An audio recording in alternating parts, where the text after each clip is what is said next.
Hello everyone, in this video I will show you how to fix iPhone Bluetooth keep disconnecting in iPhone 17 Air Pro.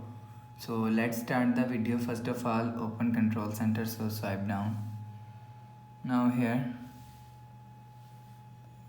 again turn on Bluetooth mode and you will check your problem is solved. So if it not solved, so click on focus and click on do not disturb feature, turn off.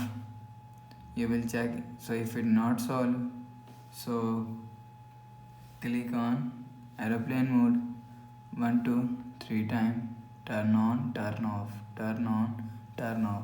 So after turn off, turn on, you will check your problem is solved. So if it's still not solved, so restart phone. So click the power volume down button and power button, power off the phone. After restarting, enter phone passcode. You will check your problem is solved. So after restarting, again connect Bluetooth your device. So you click on utilities and click on settings app. Now in setting, click on Bluetooth.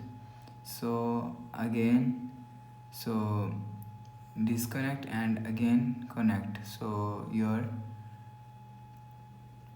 device is connecting. So that's how you can fix iPhone Bluetooth keep disconnecting in iPhone 17 Air Pro. If you like the video, please subscribe. Thanks for watching.